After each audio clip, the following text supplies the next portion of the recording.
নমস্কাৰ। আৰম্ভ কৰিবলৈ লৈছো বাহনা মহাবিদ্যালয়ৰ বিশেষ অনলাইন অনুষ্ঠান আমাৰ আলোচনা। আজি আমাৰ আলোচনাৰ দ্বিতীয় বৰ্ষৰ অষ্টমটো খণ্ড, আৰু এই খণ্ডত আমি এনেকুৱা এটা বিষয় আলোচনা কৰিবলৈ নিৰ্বাচন কৰিছো যিটো বিষয় বৰ্তমান অসমৰ ৰাজনীতি আৰু অৰ্থনীতিত বহুল চৰ্চিত। আমি আলোচনা কৰিবলৈ লৈছো মাইক্ৰ' ফাইনেন্সৰ বিষয়ে, আমি আলোচনা কৰিবলৈ লৈছো গ্ৰাম্য ঋণৰ বিষয়ে, আমি আলোচনা কৰিবলৈ লৈছো ঋণৰ বিভিন্ন উৎসসমূহ আৰু ইয়াৰ সঠিক ব্যৱহাৰৰ বিষয়ে। এই আজিৰ আমাৰ আলোচনাৰ খণ্ডটোৰ সঞ্চালন কৰিবৰ বাবে আমাৰ মাজত উপস্থিত আছে আমাৰ মহাবিদ্যালয়ৰ অৰ্থনীতি বিভাগৰ সহকাৰী অধ্যাপিকা ডক্টৰ ৰীমা ৰাভা বাইদেউ, আৰু সমল ব্যক্তি হিচাপে আমাৰ মাজত উপস্থিত আছে BCB কলেজৰ ডক্টৰ প্ৰিয়দৰ্শিনী বাইদেউ। মই অনুষ্ঠানটোৰ বিষয়ে সবিশেষ এই মুহূৰ্তত ক'ব বিচৰা নাই। মই আমাৰ এই খণ্ডটোৰ খণ্ড সঞ্চালিকা ডক্টৰ ৰীমা ৰাভা বাইদেউক অনুষ্ঠানটোৰ বিষয়ে, আজিৰ বিষয়টোৰ ওপৰত চমুকৈ পাতনি মেলিবলৈ অনুৰোধ জনাইছো, আৰু লগতে আজিৰ সমল ব্যক্তি বাইদেউক চিনাকি কৰি দিবলৈ তথা অনুষ্ঠানটো আগুৱাই লৈ যাবলৈ অনুৰোধ জনাইছো। ৰীমা বাইদেউ।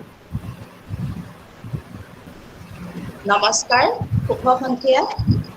আজিৰ অনুষ্ঠানত উপস্থিত থকা বাহনা মহাবিদ্যালয়ৰ অধ্যক্ষ মহোদয় ডক্টৰ প্ৰসন্ন কুমাৰ দত্ত ছাৰ, উপাধ্যক্ষা মহোদয়া ডক্টৰ চন্দনা শইকীয়া বাইদেউ, উপস্থিত থকা অধ্যাপক অধ্যাপিকাসকল আৰু মৰমৰ ছাত্ৰ ছাত্ৰীসকল, আমাৰ আলোচনাৰ দ্বিতীয় বৰ্ষৰ অষ্টম খণ্ডলৈ আপোনালোক সকলোকে আদৰণি জনাইছো। লগতে আমাৰ আজিৰ আমন্ত্ৰিত বক্তা দেৱীচৰণ বৰুৱা ছাত্ৰী মহাবিদ্যালয়ৰ সহযোগী অধ্যাপিকা ডক্টৰ সুস্মিতা প্ৰিয়দৰ্শিনী বাইদেউ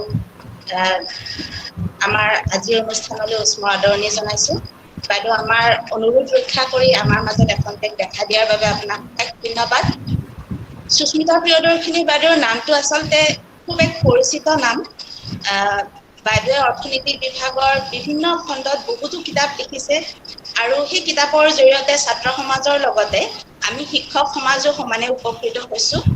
লগতে বাইদেৱে যিবোৰ গৱেষণাধৰ্মী লিখা মেলা কৰে, গৱেষণাধৰ্মী লিখা মেলাবোৰ আমি প্ৰায় দ্য আছাম ট্ৰিবিউনত পঢ়িবলৈ পাওঁ। খুব সৰুৰ পৰা পঢ়িছো আচলতে বাইদেউৰ লিখা মেলা। সেয়েহে ট্ৰিবিউনৰ নিয়মীয়া পাঠকৰ বাবে সুস্মিতা প্ৰিয়দৰ্শিনী বাইদেউৰ নামটো খুব এক পৰিচিত নাম। ধন্যবাদ বাইদেউ। আজিৰ আমাৰ আলোচনাৰ বিষয় হৈছে গ্ৰাম্য অৰ্থনীতি, ঋণৰ উৎস আৰু ইয়াৰ উচিত ব্যৱহাৰ।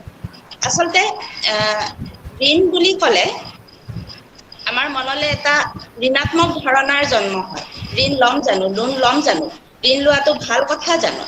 কিন্তু যেতিয়া আমি অৰ্থবিজ্ঞানৰ উন্নয়নৰ কথা আলোচনা কৰোঁ, দেশ এখনৰ উন্নয়নৰ কথা যেতিয়া আলোচনা কৰোঁ, উন্নয়নত আগুৱাই যাবলৈ, উন্নয়নৰ বাটত আগুৱাই যাবলৈ ঋণৰ প্ৰবাহ বা ক্ৰেডিট ফ্ল' বুলি যিটো কওঁ, সেই ক্ৰেডিট ফ্ল'ৰ খুব গুৰুত্ব আছে। কাৰণ ঋণৰ প্ৰবাহ হ'লেহে অৰ্থনীতি এখনত মূলধন গঠন হ'ব। মূলধন গঠন হ'লে আমি বিনিয়োগ কৰিব পাৰিম, বিনিয়োগ কৰিলে উৎপাদন হ'ব, আকৌ উৎপাদন হ'লেহে আমাৰ আয় আহৰণ কৰিব পাৰিম, লগতে আয় আহৰণ কৰিব পাৰিলেহে উপভোগ তথা সঞ্চয় কৰিব পাৰিম।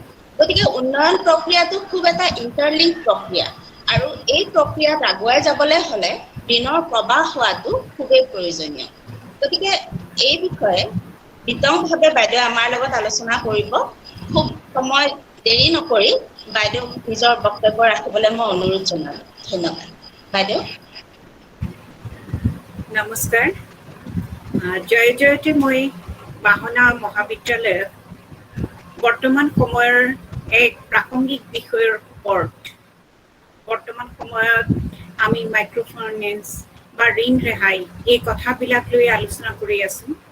এনেকুৱা এটা সময়ত এটা প্ৰাসংগিক বিষয়ত আলোচনাৰ ব্যৱস্থা কৰাৰ কাৰণে মই বাহনা মহাবিদ্যালয়ৰ আমাৰ আলোচনা বুলি যিটো গোট আছে, তেখেতসকলক সামৰি মহাবিদ্যালয়ৰ সমূহ শিক্ষক শিক্ষয়িত্ৰীকে অভিনন্দন আৰু ধন্যবাদ জ্ঞাপন কৰিছো। লগতে মোক আজি এই আলোচনা নিজৰ যিখিনি ধ্যান ধাৰণা আছে আপোনালোকৰ লগত শ্বেয়াৰ কৰিবলৈ সুযোগ দিয়াৰ কাৰণেও ধন্যবাদ জ্ঞাপন কৰিলো।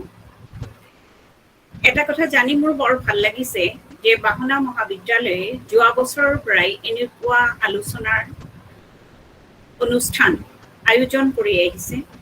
ছাত্ৰ ছাত্ৰীসকলৰ কাৰণে এনেধৰণৰ অনুষ্ঠানৰ প্ৰয়োজনীয়তা মই সদায় অনুভৱ কৰোঁ। গতিকে এই পদক্ষেপটো মোৰ খুব ভাল লাগিছে। মই আপোনালোকক তাৰ বাবে অভিনন্দন জ্ঞাপন কৰিছোঁ। আশা ৰাখিছোঁ আপোনালোকৰ এই প্ৰচেষ্টা আগলৈকো সমানে বৰ্তি থাকিব। এতিয়া আমাৰ আলোচনাৰ প্ৰসংগলৈ আহোঁ। মই এক ছেকেণ্ড সময় লৈছোঁ কাৰণ মোৰ এটা প্ৰেজেণ্টেশ্যন আছে।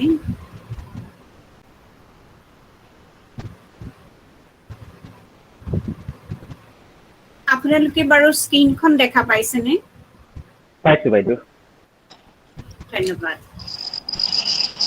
আজিৰ আলোচনাৰ বিষয়টো হৈছে গ্ৰাম্য অৰ্থনীতি, ঋণৰ উৎস আৰু ইয়াৰ ব্যৱহাৰ। আৰম্ভণিতেই মই এটা কথা কৈ ল'ব বিচাৰোঁ যে এই আলোচনা বিদ্যায়তনিক দিশৰ পৰা নলৈ মই বাস্তৱত কি হৈ আছে তাৰ ওপৰতহে আলোকপাত কৰিবলৈ বিচাৰিছোঁ। গ্ৰাম্য অৰ্থনীতি বুলি ক'লে আমি ভাৰতবৰ্ষৰ 6,50,000 গাঁৱে কামুৰি লোৱা অঞ্চলটোৰ অৰ্থনীতিক বুজাওঁ, য'ত আছে 850 মিলিয়ন উপভোক্তা। যোৱা বছৰটো আমি বাদ দিলে 2000 চনৰ পৰা যদি আমি চাওঁ তেতিয়াহ'লে দেখা পাওঁ যে এই অঞ্চলটোৰ জনবৰি GDP বা স্থূল ঘৰুৱা উৎপাদন 6.2% বাঢ়ি আহিছে। এই অৰ্থনীতিৰ সম্পৰ্কে ধাৰণা স্পষ্ট কৰিবৰ কাৰণে আমি গ্ৰোথ ৰেট বা বিকাশৰ হাৰৰ কথা জনা দৰকাৰ। তাৰ কাৰণে আমি যদি নিগুদ ঘৰুৱা উৎপাদনলৈ চাওঁ 2004-05 বৰ্ষৰ দৰৰ ভিত্তিত, তেতিয়াহ'লে আমি দেখা পাওঁ যে 1970-71 পৰা 93-94 বছৰটো যেতিয়া আমি সংস্কাৰৰ পূৰ্বৰ সময় বুলি ধৰোঁ, তেতিয়া সেই সময়ছোৱাত বিকাশৰ হাৰ আছিল 3.72% আৰু সংস্কাৰৰ পৰৱৰ্তী কালত বিকাশৰ হাৰ বাঢ়িছিল 5.06%লৈ আৰু 2004 পৰা 2011-12 চনলৈকে যি উচ্চ হাৰৰ বিকাশ হৈছিল সেই সময়ছোৱাত আমি 7.45% বিকাশ দেখিবলৈ পাওঁ। আৰু এই বিকাশত আমি দেখা পাওঁ যে সংস্কাৰৰ আগৰ সময়ছোৱাত কৃষি খণ্ডৰ বিকাশ আছিল 2.57% আৰু যেতিয়া বিকাশৰ হাৰ ত্বৰান্বিত হৈছিল তেতিয়া ই বৃদ্ধি পাইছিল 4.27%লৈ। কিন্তু তেতিয়াও আমি ক'ব নোৱাৰো যে এই বিকাশ দুগুণ হৈছিল বুলি। আৰু যদি আমি নিৰ্মাণ খণ্ড ফেক্টৰী খণ্ডলৈ চাওঁ তেতিয়াহ'লে তাৰ বিকাশৰ হাৰ কিন্তু চকুত লগা 3 গুণতকৈ অধিক হাৰৰ বিকাশ লক্ষ্য কৰা যায় নিৰ্মাণ আৰু ফেক্টৰী খণ্ডৰ NDB-লৈ বিকাশৰ হাৰৰ লগত তুলনা কৰিলে। আকৌ যদি নিগুদ ঘৰুৱা উৎপাদনলৈ বিভিন্ন খণ্ডৰ অৱদান বা অংশলৈ চাওঁ তেতিয়াহ'লে আমি দেখা পাওঁ 1970-71 চনৰ পৰা 2011-12 চনলৈকে এই অৰ্থনীতিত কৃষিৰ যিটো অৱদান ক্ৰমান্বয়ে হ্ৰাস পাই আহিছে 72.4%-ৰ পৰা 2011-12 চনলৈ আহি 39.2% হৈছিল। এই সময়ছোৱাত কিন্তু বাকী কেইটা খণ্ডৰ অৱদান বৃদ্ধি পাইছে, অৰ্থাৎ কৃষিৰ যি হ্ৰাস হৈছে সেয়া ফেক্টৰী খণ্ড, নিৰ্মাণ খণ্ড আৰু সেৱা খণ্ডই অধিকাৰ কৰি লৈছে। এই তিনিওটা খণ্ডৰ বিকাশৰ হাৰ 1970-71 ক্ৰমান্বয়ে 5.9%, 3.5% আৰু 17.1%-ৰ পৰা বৃদ্ধি পাইছে যথাক্ৰমে 18.4%, 10.5% আৰু 27%লৈ। এয়া আমাৰ গ্ৰাম্য অৰ্থনীতিৰ ৰূপ। এতিয়া আহোঁ আমাৰ গ্ৰাম্য অৰ্থনীতিক আমি কিদৰে বিভক্ত কৰিম। গ্ৰাম্য অৰ্থনীতি বুলি ক'লে আমাৰ মনলৈ দুটা কথাই আহে। এটা হৈছে যে কৃষি অৰ্থনীতি ফাৰ্ম ছেক্টৰ আৰু আনটো হৈছে অনাকৃষি খণ্ড বা non farm sector. Non farm sector বা অনা কৃষি খণ্ড বুলি কোৱাৰ লগে লগে আমাৰ তিনি ধৰণৰ বিভাজন মনলৈ আহে। প্ৰথমটো বিভাজন হৈছে যে সেইটো খণ্ড যিটো খণ্ডৰ এক সুস্থিৰ আধাৰ আছে, যাৰ লক্ষ্যটো বিকাশ আৰু যাৰ অতিৰিক্ত উৎপাদনটো তাৰ লক্ষ্য। আৰু এই খণ্ডটোত আমি দেখা পাওঁ যে প্ৰযুক্তিৰ ব্যৱহাৰ আছে। সেইবুলি এইটোও আমি ক'ব নোৱাৰোঁ যে ইয়াত আটাইতকৈ উন্নত, আটাইতকৈ আগবঢ়া প্ৰযুক্তি ব্যৱহাৰ কৰা হৈছে, কিন্তু তথাপিও এই খণ্ডটোত প্ৰযুক্তিৰ ব্যৱহাৰ আছে। দ্বিতীয়টো খণ্ডত আমি তাৰ এটা ওলোটা প্ৰতিচ্ছবি দেখিবলৈ পাওঁ।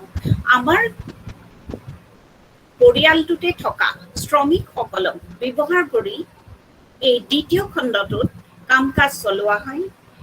প্ৰযুক্তি পুৰণা আৰু স্থানীয় মাৰ্কেট বা বজাৰখনি তাৰ আধাৰ। তৃতীয়টো খণ্ডত কিন্তু আছে অসুবিধা এটাই যে তাৰ কাৰণে এখন ইণ্টিগ্ৰেটেড বা সংযোজিত বজাৰ এখন কিন্তু দেখিবলৈ পোৱা নাযায়। এতিয়া আমাৰ আলোচনাত যিটো কথাৰ ওপৰত আটাইতকৈ বেছি গুৰুত্ব দিয়া হৈছে তালৈ আহোঁ, সেয়া হৈছে গ্ৰাম্য ঋণ। গ্ৰাম্য ঋণ বুলি ক'লে আমি কৃষিৰ উদ্দেশ্যে বা গ্ৰামাঞ্চলত সৰু সুৰা ব্যৱসায়ৰ কাৰণে লোৱা ঋণকেই বুজাওঁ। এই ঋণবিলাক বেলেগ বেলেগ ধৰণৰ হ'ব পাৰে। আমি যদি সময়ৰ ভিত্তিত চাওঁ তেতিয়াহ'লে এই ঋণ হ'ব পাৰে হ্ৰস্বকালীন ঋণ। হ্ৰস্বকালীন ঋণ এনেকুৱা যিবিলাক ঋণ আমি 15 মাহলৈকে ল'ব পাৰোঁ। আৰু এইবিলাক সাধাৰণতে দেখা যায় যে আমাৰ কৃষি কাৰ্য কৰিবৰ কাৰণে প্ৰয়োজনীয় বীজ, সাৰ বা শ্ৰমিকক পৰিশোধ কৰিবৰ কাৰণে লগা হয়, বা শস্য চপোৱাৰ পিছত যিখিনি ব্যয় তাৰ লগত জড়িত হৈ থাকে সেইখিনিৰ কাৰণে লগা হয়। আৰু দ্বিতীয়টো হৈছে মধ্যকালীন ঋণ, আৰু ই 15 পৰা 5 বছৰ সময় সামৰি লয়। সাধাৰণতে এইবিলাক লোৱা হয় যে খেতিৰ কাৰণে আমাক লগা গৰু ক্ৰয় কৰিবৰ কাৰণে বা পাম্প ছেটৰ কাৰণে বা অন্য কৃষি কাৰ্যৰ কাৰণে প্ৰয়োজনীয় সঁজুলি ক্ৰয় কৰিবৰ কাৰণে। আৰু এই লোনবিলাক আমি দেখা পাওঁ যে হ্ৰস্বকালীন ঋণৰ তুলনাত মধ্যমীয়া কালৰ বা মধ্যকালীন ঋণবিলাকৰ পৰিমাণ বেছি। এতিয়া আহোঁ দীৰ্ঘকালীন ঋণলৈ। 5 বছৰতকৈ অধিক সময়ত যিবিলাক ঋণ আগবঢ়োৱা যায় সেই ঋণবিলাকক আমি আচলতে দীৰ্ঘকালীন ঋণ বুলি কওঁ। আৰু এইবিলাক ঋণ এনেকুৱা কাৰণে হ'ব পাৰে যে আমাৰ ইৰিগেশ্যন বা জলসিঞ্চনৰ প্ৰয়োজনীয়তা পূৰাবৰ কাৰণে, বা তাত এটা নাট খান্দিবৰ কাৰণে, বা তাত স্থায়ী উন্নতি সাধন কৰিবৰ কাৰণে ভূমি টুকুৰা, বা নতুনকৈ ভূমি ক্ৰয় কৰিবৰ কাৰণে, বা হৰ্টিকালচাৰৰ পাৰপাজত। এতিয়া যদি আমি ব্যৱহাৰৰ ভিত্তিত চাওঁ তেতিয়াহ'লে গ্ৰাম্য ঋণবিলাকক আমি এনেধৰণে ভাগ কৰিব পাৰোঁ। প্ৰথমটো হৈছে যিটো খুচুৰা কৃষি ঋণ বুলি আমি কওঁ। খুচুৰা কৃষি ঋণটোৰ লগত আমাৰ গাঁৱলীয়া সমাজখন ইতিমধ্যে পৰিচিত। সেইটো হৈছে KCC বা কিষাণ ক্ৰেডিট কাৰ্ডৰ জৰিয়তে শস্য বীজ সিঁচাৰ পৰা শস্য চপোৱালৈকে যিমানখিনি সৰু সুৰা আমাৰ ব্যয় হয় সেইবিলাক সামৰি ল'বৰ কাৰণে যিটো ঋণ আগবঢ়োৱা যায়, আৰু এয়া হৈছে হ্ৰস্বকালীন ঋণ। দ্বিতীয়টো ঋণ হৈছে ব্যৱহাৰ দিশৰ পৰা যে আমি তাত সেই খেতি কৰা মাটি টুকুৰাত বা প্ৰতিষ্ঠানটোত মেকানাইজ কৰিবৰ কাৰণে, প্ৰযুক্তিৰ সহায় ল'বৰ কাৰণে আমি যি ঋণ লওঁ সেয়া হ'ব পাৰে নতুন যন্ত্ৰপাতি ক্ৰয় কৰিবৰ কাৰণে, বা পুৰণা ট্ৰেক্টৰখন সলাবৰ কাৰণে, নতুন ট্ৰেক্টৰ বা হাৰ্ভেষ্টাৰ কিনিবৰ কাৰণে, বা অন্য কৃষি সঁজুলি কিনিবৰ কাৰণে। কিন্তু ইয়াত এটা কথা মন কৰিবলগীয়া, এই ঋণবিলাক মেকানাইজেশ্যন লোন বা কৃষি প্ৰযুক্তিকৰণৰ ঋণ হিচাপে যে সদায় আগবঢ়োৱা হয় ঠিক তেনেকুৱাও নহয়। ইয়াক ভাগ কৰি তেনেকৈ চ'লাৰ পাম্প ছেট লোন হিচাপেও আছে, বা মানে বেলেগ বেলেগ উদ্দেশ্যত এই প্ৰযুক্তিকৰণকে ভাগ ভাগ কৰিও বেংকসমূহে ঋণ দিয়াৰ ব্যৱস্থা কৰে। উদাহৰণস্বৰূপে আমি আঞ্চলিক গাঁৱলীয়া বেংকৰ সেই ব্যৱস্থাটোৰ কথা ক'ব পাৰোঁ বা ব্যৱসায়িক বেংকবিলাকেও সেই একেধৰণৰ পদ্ধতিকে ব্যৱহাৰ কৰে। আমি যদি চাওঁ তৃতীয় ধৰণৰ লোনটো সেইটো হৈছে চ'লাৰ পাম্প ছেটৰ কাৰণে যি ঋণ দিয়া হয় বা লোৱা হয়। আমি যিটো ফটোভল্টেইক পাম্পিং চিষ্টেম ব্যৱহাৰ কৰোঁ, সাধাৰণতে আমাৰ যিটো ক্ষুদ্ৰ জলসিঞ্চন ব্যৱস্থা তাতে এইটোৰ প্ৰয়োজন হয় আৰু সেই ক্ষুদ্ৰ জলসিঞ্চনৰ কাৰণে 10 বছৰ ম্যাদৰে এই সোলাৰ পাম্প সেট লোন দিয়া যায়। আৰু আমি এই কথাটো লক্ষ্য কৰোঁ যে সোলাৰ পাম্প সেট লোনটো সাধাৰণতে গাঁৱলীয়া বেংকৰ পৰা ল'বলৈ কৃষকে বেছিকৈ আগ্ৰহী হয়। চতুৰ্থ ধৰণৰ লোনটো হৈছে কৃষি লগত জড়িত যিখিনি খণ্ড, আনুষংগিক খণ্ড তাৰ কাৰণে, অৰ্থাৎ এনেকুৱা হ'ব পাৰে পশুপালনৰ কাৰণেও হ'ব পাৰে, ফিচাৰীৰ কাৰণেও হ'ব পাৰে, পিচিকালচাৰৰ কাৰণে, আমি যিটো পিচিকালচাৰ বুলি কওঁ আজিকালি যিটো বৰ জনপ্ৰিয়, তাৰ কাৰণে হ'ব পাৰে বা আমাৰ কোনো ডেইৰী ফাৰ্মৰ কাৰণেও হ'ব পাৰে। আৰু আন এক ধৰণৰ লোন হৈছে হৰ্টিকালচাৰ লোন। কিছুমান শব্দ মই ইচ্ছা কৰি ইংৰাজীত কৈছোঁ এইকাৰণে যে তাৰ অসমীয়াতকৈ ইংৰাজীটো ক'লে ছাত্ৰ ছাত্ৰীসকলে সুবিধা পোৱাটো মই সদায় অনুভৱ কৰোঁ। এতিয়া হ'ল যে এইবিলাক কিহৰ কাৰণে দিয়া হয়, যে ধৰি লওক কিছুমান মাটিত ভূমিত বহুত ডিপ ৰুটেড পুৰণি বা বনৰীয়া গছ গছনি থাকে, সেইবোৰ উঠাবৰ কাৰণে, বা কোনোবা এটুকুৰা মাটি বহুত বছৰ ধৰি ব্যৱহাৰ কৰিব নোৱাৰা হৈ আছিল, তাক খেতি কৰিব নোৱাৰি, এতিয়া খেতিৰ উপযোগী কৰি তুলিব লাগে। তাৰ কাৰণে যিখিনি বৃহৎ পৰিমাণৰ ব্যয় হ'ব সেইখিনি হৰ্টিকালচাৰ লোনে সামৰি লয় আৰু ইয়াৰ ক্ষেত্ৰত দীৰ্ঘকালীন ঋণেই সাধাৰণতে দেখা যায়। তাৰ পিছৰ ভিতৰত ঋণ হৈছে এগ্ৰিকালচাৰেল গোল্ড লোন বুলি আমি যাক কওঁ। আৰু আমাৰ এই স্বৰ্ণ ঋণৰ ব্যৱস্থাটোৰ লগত গ্ৰামাঞ্চলৰ লোকতকৈ নগৰাঞ্চলৰ লোক ইতিমধ্যে পৰিচিত আৰু সেই একেটাই আচলতে ঋণ। ইয়াত কি হয় যে আমি স্বৰ্ণ অলংকাৰৰ বিপৰীতে আমি এনেকুৱা ধৰণৰ ঋণ ল'ব পাৰোঁ আৰু সেই ঋণ কৃষিৰ বিভিন্ন উদ্দেশ্যত ব্যৱহাৰ কৰিব পাৰি। পিছৰটো যিটো ফৰেষ্ট্ৰি ঋণ, সেইটো হৈছে কি যে হৰ্টিকালচাৰ লোনৰ লগত তাৰ বিশেষ আচলতে পাৰ্থক্য নাই, কিন্তু কি হয় যে কেতিয়াবা ইৰিগেশ্যন চেনেল বা ইৰিগেশ্যনৰ কাৰণে আমি যিটো খাল খানো বা ইৰিগেশ্যনৰ লগত গাঁৱত অন্য এটা ইৰিগেশ্যন প্ৰকল্প আছে তাৰ লগত সংযোগ কৰিবলগীয়া হয়, তাৰ কাৰণে যিখিনি ব্যয় হয় সেইখিনিও ই সামৰি লয়। এইখিনি হৈছে ঋণৰ বিভিন্ন ধৰণ। এতিয়া আমি আহোঁ যে ক'ৰ পৰা ঋণ ল'ব, ঋণ কৃষকসকলে ক'ৰ পৰা লয়। আমি জানো চৰকাৰ বুলি এইটো কাৰণে কৈছোঁ, চৰকাৰে বিভিন্ন সময়ত বিভিন্ন ধৰণৰ সুবিধা আগবঢ়ায়। কোঅপাৰেটিভ ছ'চাইটি আছে, প্ৰাইমেৰী এগ্ৰিকালচাৰেল কোঅপাৰেটিভ ছ'চাইটি বুলি আমি যাক কওঁ সেয়া আছে, বা বেংকসমূহ আছে, ব্যৱসায়িক বেংকসমূহ আছে, বীমা খণ্ড আছে, প্ৰভিডেণ্ট ফাণ্ড আছে, বিভিন্ন বিত্তীয় নিগম বা প্ৰতিষ্ঠান আছে, SHG বেংক লিংক যিটো চিষ্টেম সেইটো নাবাৰ্ডৰ উৎসাহতে যিটো বৰ্তমানেও চলি আছে, সেই ব্যৱস্থাটোৰ আধাৰ বিভিন্ন কমাৰ্চিয়েল বেংক বা ক্ষুদ্ৰ ঋণৰ যোগানকাৰী অনুষ্ঠানৰ পৰা ইয়া লোৱা যায়। আৰু কেতিয়াবা SHG আৰু NBFC যিটো সংযোগ তাৰ দ্বাৰাও লোৱা হয়, আৰু অন্যান্য বিত্তীয় অনুষ্ঠান আৰু আন এটা অনুষ্ঠান যিটোক আমি আজিকালি কওঁ ক্ষুদ্ৰ বিত্তৰ অনুষ্ঠান, মাইক্ৰ' ফাইনেন্স ইনষ্টিটিউশ্যন। আমি যদি অনানুষ্ঠানিক খণ্ডবিলাকলৈ চাওঁ, প্ৰথম অনানুষ্ঠানিক ঋণদাতাজন হৈছে ভূমিৰ গৰাকীজন। তাৰপিছত আহে যে যিবিলাক কৃষি ঋণদাতাজন গ্ৰামাঞ্চলত আমি সাধাৰণতে দেখা পাওঁ যে গাঁৱৰ মহাজন বা যাৰ গাঁৱত আটাইতকৈ ডাঙৰ দোকানখন থাকে সেই মানুহজন হয়। আৰু ঠিক একেধৰণে কৃষিৰ বিভিন্ন উপাদান যোগানকাৰীসকল হয় আৰু সম্পৰ্কীয় ব্যক্তি বা অন্যান্য হ'ব পাৰে। অন্যান্য বুলি কওঁতে মই এয়া কৈছোঁ যে মাণ্ডিত আমাৰ যিবিলাক অৰ্হতীয়া থাকে, আমি অসমত থাকি বা উত্তৰ পূৰ্বাঞ্চলত থাকি এই কথাটো বৰকৈ অনুভৱ নকৰোঁ, কিন্তু আমি যোৱা আগষ্ট মাহৰ পৰা যি কৃষি আন্দোলন হৈছিল আৰম্ভ হৈছিল তাত যদি আমি চাওঁ তেতিয়াহ'লে আমি দেখা পাওঁ যে এই কৃষকসকলে বিদ্ৰোহ কৰাৰ আঁৰত আছিল যে তেওঁলোকে অৰ্হতীয়াবিলাকৰ পৰা যথেষ্ট পৰিমাণে ঋণ লয় আৰু সেই ঋণ লোৱাৰ সুবিধাটো নাইকিয়া হ'ব বুলি মনত জন্ম হোৱা সংশয় গতিকে অসম আৰু উত্তৰ পূৰ্বাঞ্চলক বাদ দি বাকী শক্তিশালী মান্দি থকা অঞ্চলসমূহত আমি দেখা পাওঁ যে অৰ্হতীয়া যাক মই আদৰ্শত সামৰি লৈছো তেওঁলোকো হৈছে এজন ঋণদাতা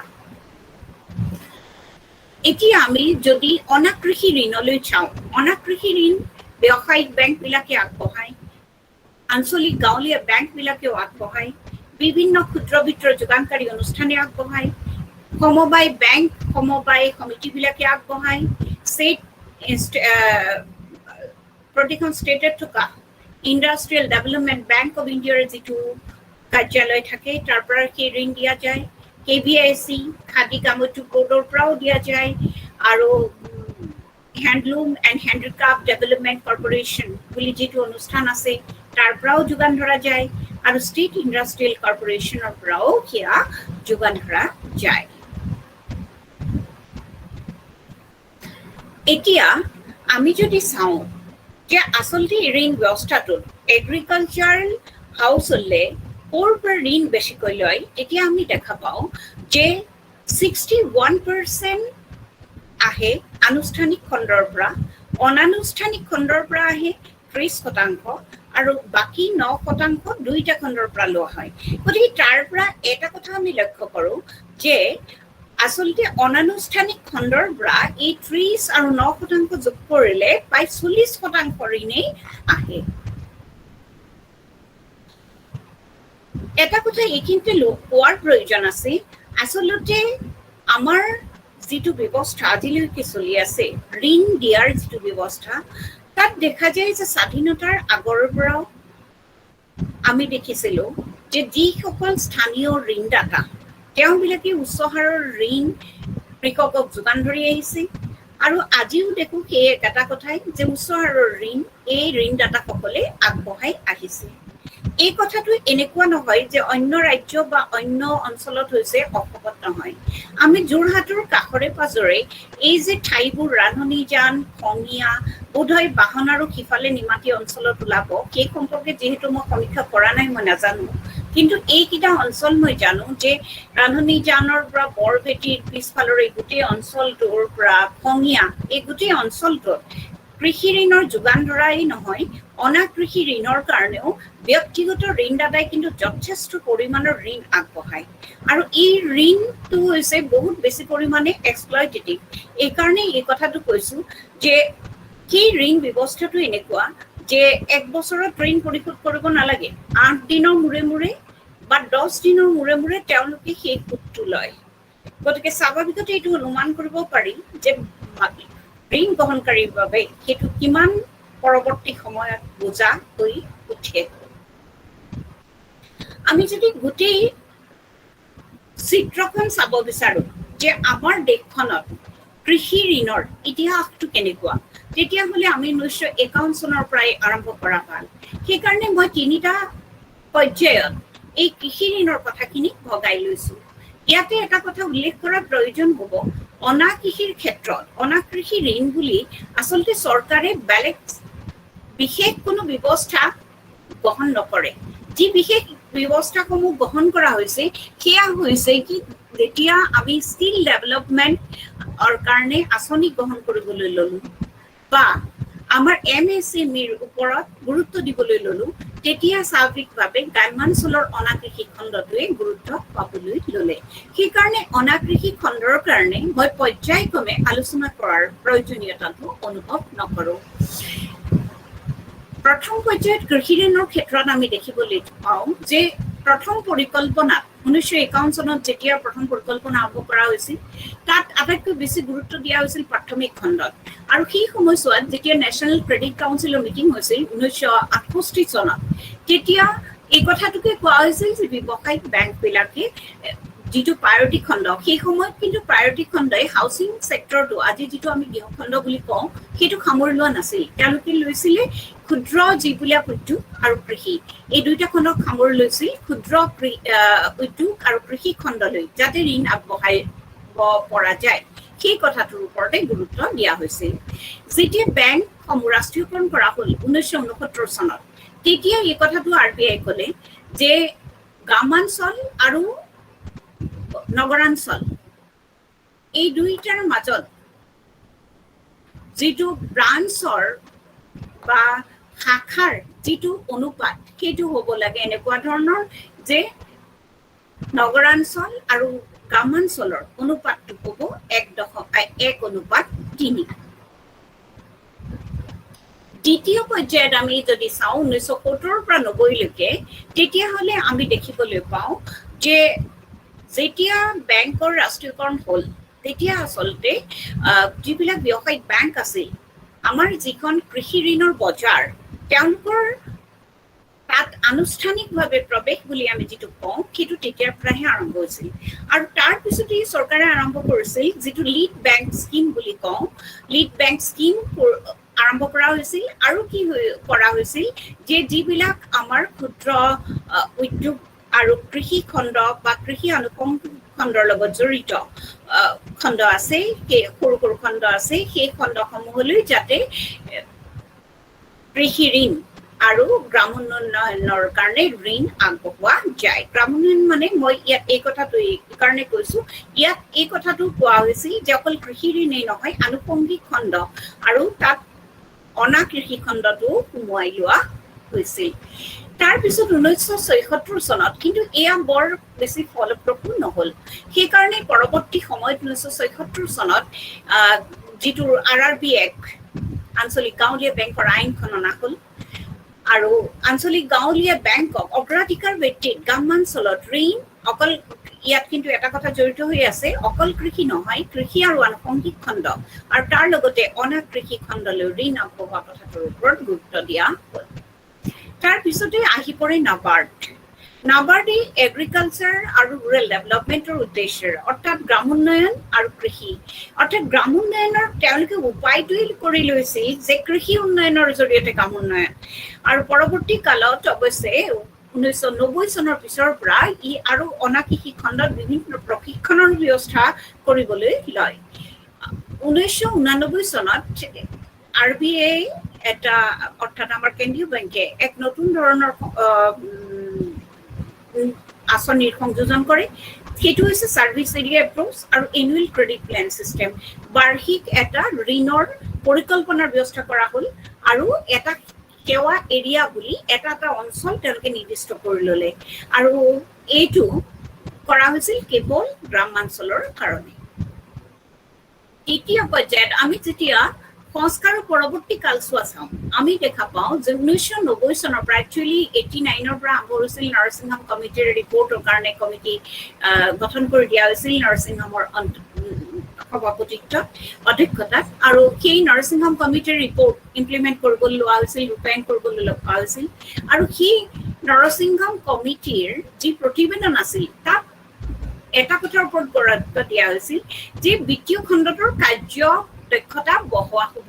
কিন্তু তাত এই কথাটো এনেকৈ তেওঁলোকে ভাগ কৰি দেখুওৱা নাছিল যে অকল নগৰাঞ্চলত হ'ব। আচলতে সেই সময়ত নৰসিংহাম কমিটিৰ যি প্ৰতিবেদন আছিল তাত স্পষ্টকৈ তেওঁলোকে উল্লেখ কৰি দিছিল যে যিবিলাক গ্ৰামাঞ্চলৰ বিত্তীয় অনুষ্ঠান সেইবিলাকৰ কাৰ্যদক্ষতা বঢ়াব লাগে, তাত NPA যাতে জমা হৈ নাথাকে, কৃষি ঋণ যাতে অনাদায় হৈ নাথাকে, এই কথাবোৰ চোৱা যাওক। কিন্তু আমি দেখো যে 1990 চনত অৰ্থাৎ যেতিয়া নৰসিংহাম কমিটিৰ প্ৰতিবেদন আহি পাইছে সেই সময়ছোৱাতে কি হৈছিল যে এক বৃহৎ মাত্ৰাত কৃষি ঋণ ৰেহাই দিয়া হৈছিল। তাৰ পৰৱৰ্তী কালত আমি দেখা পাওঁ যে এটা বৰ সুচিন্তিত ব্যৱস্থা নাবাৰ্ডে আৰম্ভ কৰিছিল, সেইটো হ'ল SAG বেংক লিংকেজ প্ৰগ্ৰেম। অৰ্থাৎ তেওঁলোকে এটা অংশীদাৰী আৰ্হিৰ ব্যৱস্থা কৰিছিল যে য'ত SAG বিলাক বেংক আৰু NGO একেলগ হ'ব, হৈ পেলাই উৎপাদনমূলক কাম কাজত ব্যৱহাৰৰ উদ্দেশ্যে ঋণ প্ৰদানৰ ব্যৱস্থা কৰিব। তাৰ পিছত আমি দেখা পাওঁ 1998 চনত কিষাণ ক্ৰেডিট কাৰ্ডৰ ব্যৱস্থা কৰা হ'ল, যাতে গ্ৰামাঞ্চলত কোনো ধৰণৰ বাধা নোপোৱাকে ঋণ পায়। 2003-04 যি বাজেট আছিল সেই বাজেটৰ পৰা চৰকাৰে এটা নতুন ব্যৱস্থা আৰম্ভ কৰিছিল সেই ব্যৱস্থাটো হৈছে যে গভৰ্ণমেণ্টে কৃষি আৰু আনুষংগিক খণ্ডৰ কাৰণে প্ৰতি বছৰে বেংকসমূহৰ কাৰণে এটা টাৰ্গেট এটা লক্ষ্য ঠিক কৰি দিব সেইটো কোৱা হয় গ্ৰাউণ্ড লেভেল ক্ৰেডিট টাৰ্গেট বুলি সেই গ্ৰাউণ্ড লেভেল ক্ৰেডিট টাৰ্গেট বা GLC টাৰ্গেট স্থিৰ কৰি দিয়া ব্যৱস্থাটোৰ আৰম্ভণি হ'ল 2003-04 চনৰ পৰা 2004-05 চনত এইটো কোৱা হ'ল যে অহা 3 বছৰৰ ভিতৰত কৃষি ঋণ দুগুণ কৰিব লাগিব 2005 চনতে আচলতে ইণ্টাৰেষ্ট সাবভেনচনৰ কথাটো আহিছিল 2006-07 চনত নাবাৰ্ডে সেইটো একচুৱেলি ইমপ্লিমেণ্ট বা ৰূপায়ণ কৰিবলৈ লৈছিল ইণ্টাৰেষ্ট সাবভেনচন অৰ্থাৎ কৃষি ঋণত আৰু ৰেহাই ব্যৱস্থা কৰা যাব ইয়াৰ আৰু এটা কথা আছে আজিৰ তাৰিখলৈকে এটা অভিযোগ আমি পায়ে শুনো আৰু পিছত আমি ইয়াতে মই স্লাইডত দেখুৱাবৰ যত্ন কৰিম যে কৃষি ঋণৰ যি সুদৰ হাৰ সেয়া গৃহ ঋণৰ সুদৰ হাৰতকৈ বেছি এটা অসন্তুষ্টিও আছিল গতিকে ইণ্টাৰেষ্ট সাবভেনচনৰ জৰিয়তে আচলতে এইটো কৰা হ'ল যে আমাৰ যিটো কৃষি ঋণৰ সুদৰ হাৰ সেইটো প্ৰায় 4% আহিল তাৰপিছত আমি দেখা পাওঁ agriculture debt waiver and debt relief scheme বুলি তেওঁলোকে 2008 চনত এটা আঁচনি ঘোষণা কৰে আৰু কৃষি ঋণৰ এবাৰতেই যাতে তেওঁলোকে এটা মিটমাট কৰিব পাৰে তাৰ ব্যৱস্থা কৰিছিলে আৰু তাৰ কাৰণে 25% ৰিবেট দিয়া হৈছিল কিন্তু তাৰে আমাৰ ৰাজকোষৰ পৰা বহুত পইচা বহুত টকা আচলতে এই ৰেহাই কাৰ্যসূচীলৈ গুচি গ'ল কিয় হৈছিল 525.1 বিলিয়ন টকা 2009-10 চনত আমি দেখা পাওঁ প্ৰম্পট পেমেণ্ট ইনচেন্টিভ বুলি এই যে ইণ্টাৰেষ্ট সাবভেনচন স্কিমটো আছিল সেইটোত এটা সংযোগ কৰা হ'ল যে যিখিনি মানুহে কৃষি ঋণ সময়মতে পৰিশোধ কৰিব তেওঁলোকক 3% ৰেহাই দিয়া যাব কথাটো ঠিক এনেকুৱা হ'ল 7% কৃষি ঋণ 2% ইণ্টাৰেষ্ট সাবভেনচন দি থকা হৈছিল যিবিলাকে সময়মতে পৰিশোধ কৰে তেওঁলোকক আৰু 3% দিয়া হ'ল গতিকে কি হৈ গ'ল কৃষি ঋণ 4% লৈ আহিল আৰু আনহাতে নাবাৰ্ডৰ দৰে অনুষ্ঠানসমূহে RRB হওক বা কোঅপাৰেটিভ বেংক তাহাঁতক কৃষি ঋণ আগবঢ়াবৰ কাৰণে যি ইণ্টাৰেষ্ট তেওঁলোকক ঋণ আগবঢ়ায় সেয়াও হৈছে 4.5%। গতিকে আমি কৃষি ঋণৰ হাৰটো আচলতে কাৰ্যকৰী ক্ষেত্ৰত আমি দেখা পাওঁ 4% লৈ আহিল কিন্তু দুখৰ কথাটো হ'ল কি তথাপিও আজিৰ তাৰিখলৈকে আমাৰ যিসকল কৃষক তেওঁলোকে এই কথাটোই ভাবি থাকে যে কৃষি ঋণৰ যিটো হাৰ লিখা থাকে 7% সেইটো বা 7.5% সেইটোহে কাৰ্যকৰী হৈ আছে কাৰণ এই মানুহবিলাকে ইণ্টাৰেষ্ট সাবভেনচনটো বুজি নাপায় আৰু সময়মতে পৰিশোধ নকৰাৰ কাৰণে কেইবা মাহো যেতিয়া বিৰতি হৈ যায় তাৰপিছত আকৌ তেওঁলোকে যিটো স্থায়ী হাৰ 7% তালৈ ঘূৰি যাবলৈ বাধ্য হয় 2012 চনত RBI এটা প্ৰাইম প্ৰায়ৰিটি সেক্টৰ বা যিটো আমাৰ খণ্ড অগ্ৰাধিকাৰ খণ্ড তাক ঋণ প্ৰদানৰ বাবে কিছুখিনি নিৰ্দেশনা প্ৰকাশ কৰে আৰু 2015 চনৰ পৰা আমি এটা চিন্তাধাৰাৰ ক্ষেত্ৰত এটা পৰিৱৰ্তন দেখা পাওঁ ইয়াৰ আগলৈকে আমাৰ বিত্তীয় ব্যৱস্থাটোৰ উদ্দেশ্যটো আছিল যে কৃষিক আমি ঋণ দিম এতিয়া কথা হ'ল ঋণটো হৈছে কৃষিৰ কাৰণে ঋণ এতিয়া চোৱা যাওক আমাৰ এই বিভিন্ন এজেন্সিসমূহ ব্যৱসায়িক বেংকেই হওক কোঅপাৰেটিভ বেংকেই হওক বা আঞ্চলিক গাঁৱলীয়া বেংকেই হওক তেওঁলোকে আচলতে কেনেকে ধৰণৰ ঋণ আগবঢ়াইছে এই কথাটোৱে আমাক আমাৰ বক্তৃতাৰ দ্বিতীয়টো অংশ ইউজ বা ব্যৱহাৰ দিশলৈ লৈ যাব আমি যদি শেহতীয়া তথ্য 2018-19 আৰু 2019-20 সেইটো প্ৰভিজনেল তথ্য আৰু এইখিনি তথ্য নাবাৰ্ডৰ যদিও নাবাৰ্ডৰ এইখিনি তথ্য সংশ্লিষ্ট কৰা হৈছে যিটো ইণ্টাৰনেল ৱৰ্কিং গ্ৰুপৰ প্ৰতিবেদন RBI 2019 ছেপ্টেম্বৰ মাহত প্ৰকাশ পাইছিল তাৰ তথ্য অনুসৰি আমি দেখা পাওঁ আপোনালোকে এটা আকৰ্ষণীয় কথা ইয়াত লক্ষ্য কৰিব যে প্ৰতিবাৰ টাৰ্গেট যিটো লক্ষ্য স্থাপন কৰা হৈছে তাতকৈ সফলতা বেছি ব্যৱসায়িক বেংকেই হওক বা ৰিজনেল ৰুৰেল বেংক এই হওক বা ৰুৰেল যিবিলাক কোঅপাৰেটিভ বেংকেই হওক, সেই প্ৰতিটোৰে ক্ষেত্ৰতে কিন্তু আমি দেখা পাইছো যে যিটো আমাৰ লক্ষ্য তাতকৈ সফলতা আমাৰ বেছি, যিটো আমাৰ প্ৰাপ্তিটো বেছি। এই কথাটোৱে কিন্তু আন এটা দুৰ্ভাগ্যজনক দিশে মনলৈ আনে। এই বিষয়ে আমি অলপ পিছত আলোচনা কৰি আছো। তাৰ আগতে আমি এটা কথা চাই লোৱা ভাল হ'ব, যিহেতু 1998 চনৰ পৰা চৰকাৰে কিষাণ ক্ৰেডিট কাৰ্ডৰ কথা কৈ আহিছে।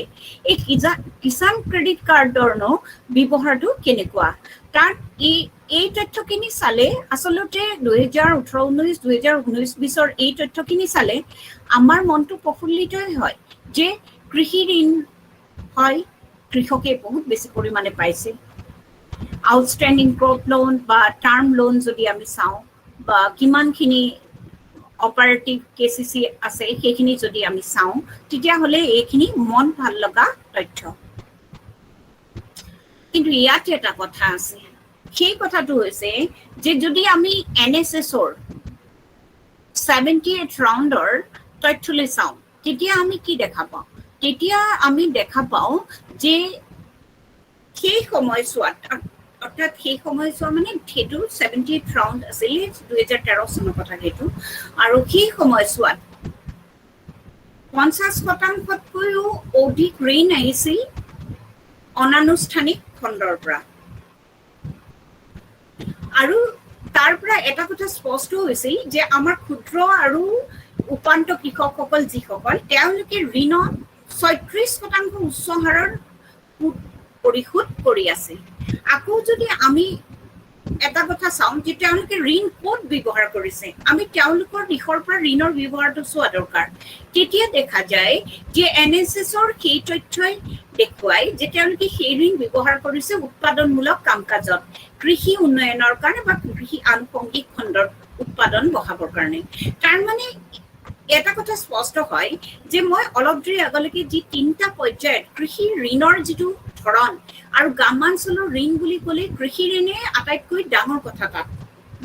কাৰণ অনা কৃষি খণ্ডৰ কাৰণে আমাৰ আটাইতকৈ লাজ লগা কথাটো হৈছে যে স্পষ্ট তথ্য আমাৰ নাই। ইয়াৰ কাৰণটো হৈছে যে অনা কৃষি বুলি কওঁতে এটা 2টা খণ্ড জড়িত হৈ আছে, এটা হৈছে ফৰ্মেল, এটা হৈছে ইনফৰ্মেল। অৰ্থাৎ যিটো সংগঠিত খণ্ড সেইটোৰ তথ্য আছে, অসংগঠিত খণ্ডটোৰ নাই। এতিয়া ইয়াত আমি আৰু এটা কথা লক্ষ্য কৰোঁ যে যিহেতু উৎপাদনমূলক কাম কাজৰ কাৰণে ঋণ লৈও তেওঁলোকে 36% উচ্চ সুদৰ হাৰ দিব লগা হৈছে, তাৰমানে আমাৰ উৎপাদনশীল কাম কাজৰ কাৰণে ঋণৰ প্ৰকৃততে অভাৱ। সেইটো অৱশ্যে 2013 চনৰ কথা।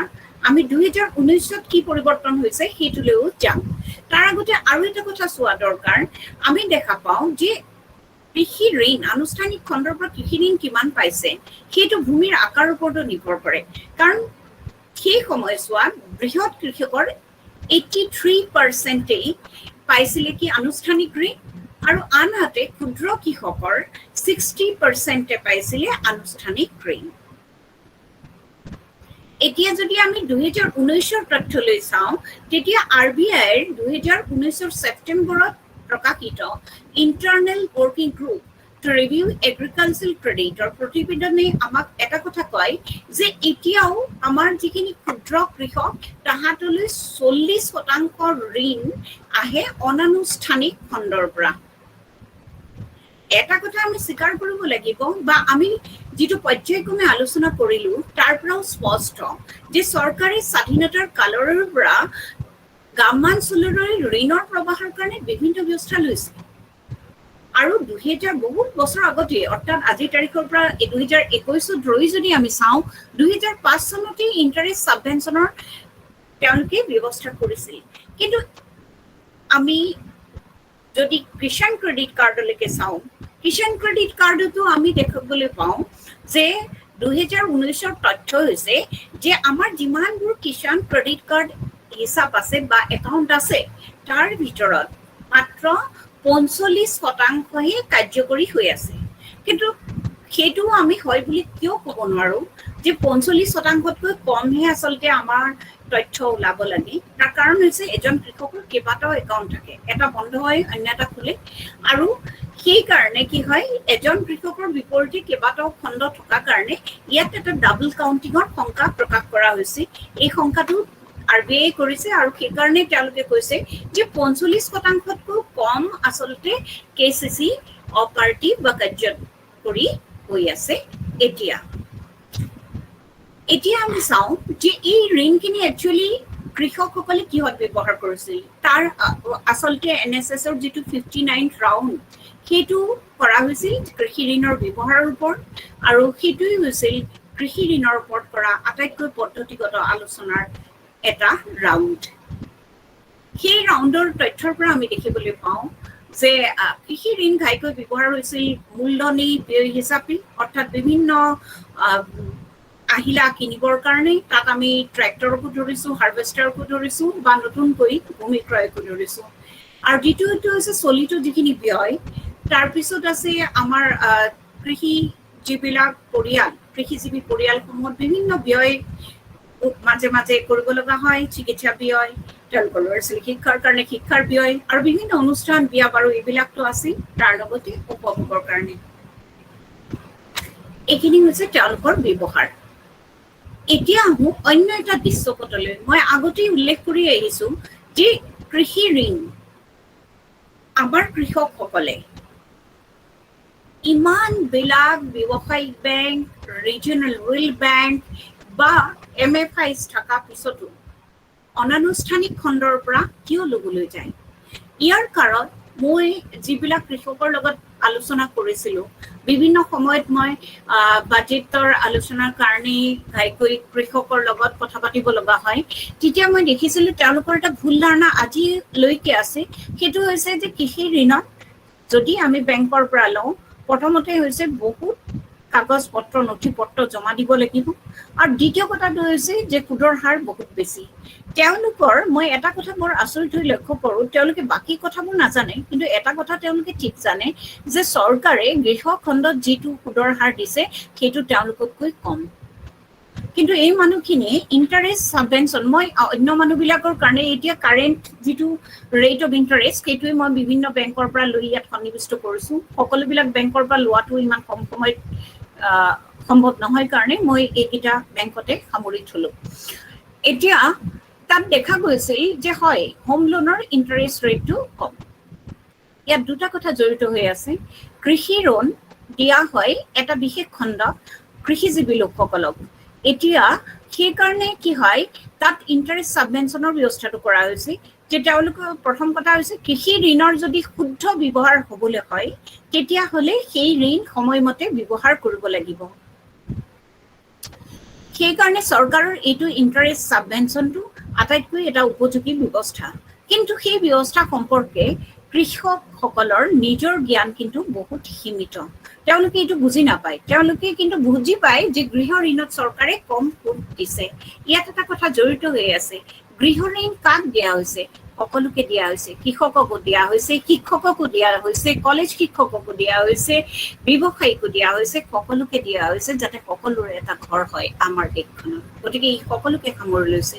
এনেকুৱা অৱস্থাত এটা কোনেও চুব নোৱাৰা সুদৰ হাৰ চৰকাৰখনে কেতিয়াও, বা RBI চৰকাৰৰ নিৰ্দেশত RBI কেতিয়াও এটা চুব নোৱাৰা সুদৰ হাৰ স্থিৰ কৰিব নোৱাৰে। কিন্তু কৃষি ঋণ আগবঢ়োৱা হয় এটা বিশেষ খণ্ডক, গতিকে তেওঁলোকক ইণ্টাৰেষ্ট ছাবভেনশ্যনৰ জৰিয়তে তেওঁলোকক কিছু ৰেহাই দি দুটা কথা শিকোৱা যায় যে ঋণৰো শুদ্ধ ব্যৱহাৰ হওক আৰু তেওঁলোকে ঋণো পৰিশোধ কৰক আৰু উপকৃতও হওক। কিন্তু সেই কথাখিনি বুজিবৰ কাৰণে যি ফিনেন্সিয়েল লিটাৰেচি থাকে বা বিত্তীয় সাক্ষৰতা লাগে সেয়া আমাৰ কৃষকসকলৰ নাই।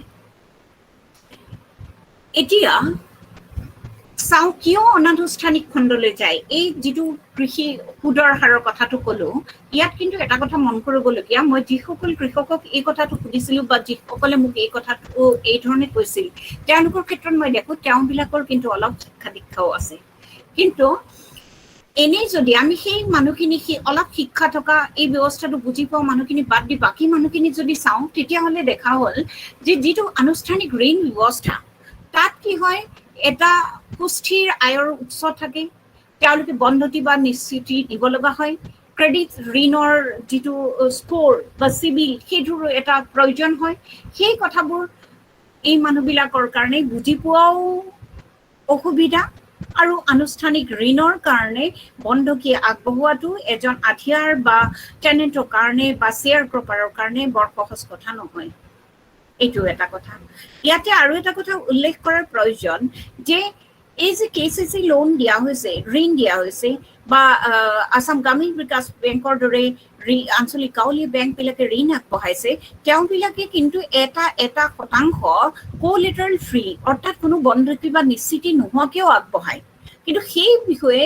মই দেখা পাওঁ যে কৃষকৰ কিন্তু ইমান জ্ঞান নাই এই ক্ষেত্ৰত বাকী মানুহবিলাকেও অলপমান যদি তেওঁলোকক এই ঋণৰ গোটেই ব্যৱস্থাটো বুজোৱাৰ অকণমান চেষ্টা কৰে তেতিয়াহ'লে নিশ্চয় এই লোকসকলে আনুষ্ঠানিক ঋণৰ ভিতৰুৱা কথাবোৰ বুজি পাব কাৰণ কেচিচি ঋণো এনেকুৱা হৈছে যে কেচিচি ঋণো ল'বলৈ নাযায় কিন্তু কেচিচি ঋণটো ইমানেই চৰকাৰে সুবিধাজনক কৰি দিছে আৰু আজিকালি একো কলৈকো লৰচৰ নকৰাকৈ যিহেতু গভৰ্ণমেণ্ট ৱেবছাইটত গৈ তেওঁলোকে গোটেই কামখিনি কৰিব পাৰে গতিকে এইখিনি কৰিব পৰা কাম কিন্তু তেওঁলোকৰ যিটো ভয় এইটো কাৰণে তেওঁলোক আনুষ্ঠানিক ঋণৰ পৰা আঁতৰি থাকে কিন্তু আনুষ্ঠানিক ঋণৰ পৰা আঁতৰি গৈ তেওঁলোক গৈছে ক'ত ইয়াত দুটা কথা জড়িত হৈ আছে তেওঁলোক হয় মানি লেণ্ডাৰৰ কাষলৈ গৈছে আৰু এই যোৰহাটৰ দৰে এখন উচ্চ শিক্ষিত ঠাইতে আমি ঋণদাতাসকলে যি এক্সৰবিটেণ্ট সুদৰ হাৰ লয় ব্যক্তিগত ঋণদাতাসকলে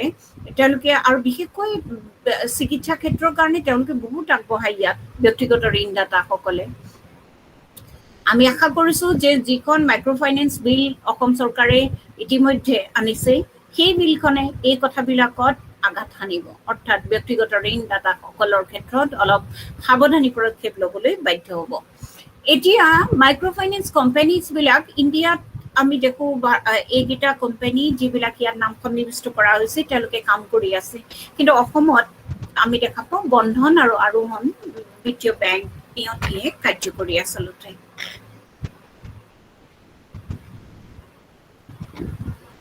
এতিয়া চাওঁ যে ঠিক আছে আমি কৃষকসকলে কৃষি ঋণ ভালদৰে ব্যৱহাৰ নকৰে সেই বিষয়ে আমি তথ্য পাই গৈছো কেনেকৈ আমাৰ নিজৰ ৰাজ্যৰ উদাহৰণলৈ যিহেতু এই বিষয়ে আলোচনা হৈ আছে মই এবাৰ আকৌ আমাৰ ৰাজ্যখনৰ কথা আলোচনালৈ আনিবলৈ বিচাৰোঁ তেওঁলোকে মাইক্ৰ' ফাইনেন্সৰ ৰোল লৈছিল কোনে মহিলাসকলে কিহৰ কাৰণে উৎপাদনশীল কাম কাজ কৰি বুলি কিন্তু তাৰে অধিকাংশই নকৰিলে কিন্তু তাৰ মাজতো এটা কথা আছে তাৰে কিছুসকলে ঋণ পৰিশোধ কৰি আছিল কিন্তু যেতিয়া চৰকাৰে প্ৰতিশ্ৰুতি যিটো যোৱা চৰকাৰটোৱে যেতিয়া নিৰ্বাচনৰ আগে আগে ক'লে যে তেওঁলোকৰ দলে আকৌ ক্ষমতালৈ আহিলে ঋণ ৰেহাই দিব তেতিয়া কিছুমানে ঋণ দিয়াটো বন্ধ কৰি দিলে আৰু কিছুমানে সেই ঋণৰ ব্যৱহাৰটোৱে নাজানিলে কাৰণ তেওঁলোকে ঋণ যে বাইক কিনিবৰ কাৰণে বা মোবাইল কিনিবৰ কাৰণে ব্যৱহাৰ কৰা মানে অনুৎপাদনশীল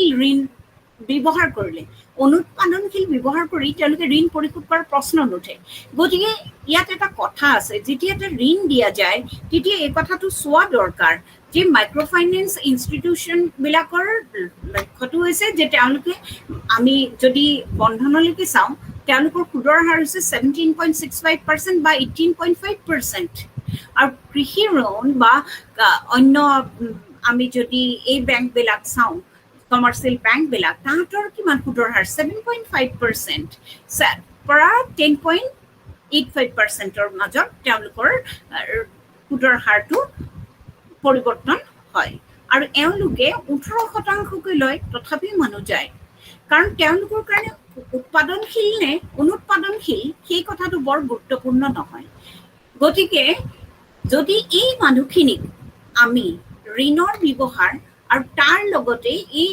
মানুহখিনিক যদি এই আমাৰ ব্যৱসায়িক বেংক গাঁৱলীয়া বেংকৰ যিটো গঠন যিটো ষ্ট্ৰাকচাৰ আমাৰ ইতিমধ্যে আছে তাৰ যদি আমি কাষ চাপাই আনিব পাৰোঁ তেতিয়াও কিন্তু ঋণৰ শুদ্ধ ব্যৱহাৰ হোৱাৰ সম্ভাৱনা আছে এতিয়া আহোঁ চৰকাৰৰ হাতত আচলতে চৰকাৰৰ বিভিন্ন আঁচনিসমূহৰ জৰিয়তে ঋণৰ শুদ্ধ ব্যৱহাৰ হৈছে নাই ঋণৰ উচিত ব্যৱহাৰ হৈছে নাই ইয়াত আমি দেখা পাওঁ প্ৰথম কথা হৈছে যে কৃষি ঋণৰ অধিকাংশ গৈছে হ্ৰস্বকালীন ঋণলৈ আৰু কৃষিৰ যদি উন্নতি হ'ব লাগে তেতিয়াহ'লে কি হ'ব লাগে যে কৃষিত বিনিয়োগ ঋণ বাঢ়িব লাগে 2000 চনত আমি দেখা পাওঁ যে হ্ৰস্বকালীন ঋণ আৰু বিনিয়োগ ঋণৰ মাজৰ যিটো অনুপাত সেইটো আছিল 51:49 কিন্তু 2018 চনত সেয়া হ'ল 75:25 অৰ্থাৎ কি হ'ল যে বিনিয়োগ ঋণৰ পৰিমাণ কমিল যদি বিনিয়োগ ঋণ নাবাঢ়ে তেতিয়াহ'লে কৃষি উৎপাদনশীল হ'ব কেনেকৈ আৰু তেওঁলোকে পৰিশোধ কৰিব কেনেকৈ এইটো এটা কথা তাৰপিছত যদি আমি চাওঁ যে এলাইড ছেক্টৰটো আনুষংগিক খণ্ডটোৰ ক্ষেত্ৰত দেখা যায় যে 38ৰ পৰা 42% 2014 বা 16ৰ ভিতৰত তেওঁলোকে কৃষিৰ মুঠ উৎপাদনলৈ বৰঙণি আগবঢ়াইছিল কিন্তু আমি যদি আনুষ্ঠানিক ঋণে কিমান সামৰি লৈছে সেইটো চাওঁ আনুষ্ঠানিক ঋণে কিন্তু কৃষি ঋণৰ মাত্ৰ মানে যিখিনি কৃষি ঋণ আগবঢ়োৱা হৈছে তাৰ ভিতৰত যিবিলাক এলাইড এক্টিভিটিলৈ আগবঢ়োৱা হৈছে তাৰ শতাংশটো হৈছে 6-7% মাত্ৰ আন এটা বৰ ইণ্টাৰেষ্টিং কথা বা আকৰ্ষণীয় কথা মনলৈ আহে সেইটো হৈছে কি যে এই গোটেই কথাবিলাকে আমাক ক'ত ক'লে বা আমি আগত যিখিনি শ্লাইড দেখুৱাই আহিলোঁ তাৰ পৰা এইটো ওলাই নেকি যে কৃষি ঋণৰ কোনোদিনে ডাইভাৰ্চন হোৱা নাই বা অন্য খণ্ডলৈ তাৰ সম্প্ৰসাৰণ হোৱা নাই যিটো খণ্ডত কৃষি ঋণ কিহতে ব্যৱহাৰ হ'ব লাগে অন্য খণ্ডলৈ গৈছে নেকি আমি যে আগতে বেংকৰ এটা শ্লাইড চাই আহিলোঁ য'ত আমি দেখুৱাইছিলোঁ যে তেওঁলোকৰ যি টাৰ্গেট বা লক্ষ্য আছিল তাতকৈ তেওঁলোকৰ সফলতা বেছি এতিয়া আমি তাৰ কাৰণটোলৈ আহোঁ সেইটো হৈছে যে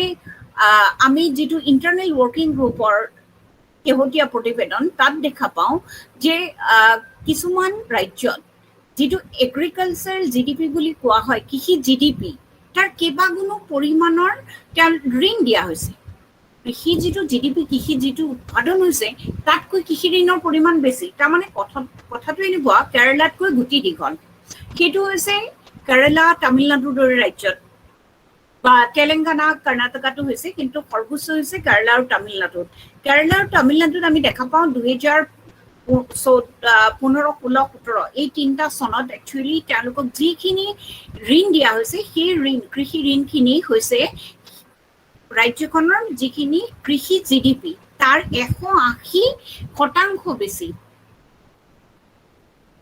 এইটো এটা ভাবিবলগীয়া কথা 180% বেছি মই যদি মানিও লওঁ যে 100% ঋণ আৰু 100% উৎপাদন হৈছে তাৰ পৰা তেতিয়াহ'লেও ঠিক আছে কিন্তু 180% তেওঁলোকে ঋণ দিছে ক'ত য'ত এগ্ৰিকালচাৰ জিডিপিৰ 180% আমি দেখা পাওঁ যে গোৱাত 2014, 15 আৰু 16 চনত শস্য ঋণ আগবঢ়োৱা হৈছিল তাৰ যিটো উপাদান ঋণৰ প্ৰয়োজনীয়তা তাতকৈ 5 গুণ বেছি অৰ্থাৎ ইয়াৰ পৰা এটা কথা লক্ষ্য কৰা যায় যে আমি আগত যিটো কথা কৈ আহিছিলোঁ যে 78th ৰাউণ্ড NSSOই আমাক যিটো কথা দেখুৱাইছিল যে কৃষি উৎপাদনশীল কাম কাজৰ কাৰণেও কেতিয়াবা কৃষি ঋণৰ অভাৱ হৈছে সেই কথা 2019ৰ RBI প্ৰতিবেদনেও প্ৰতিপন্ন কৰে আৰু দেখা যায় যে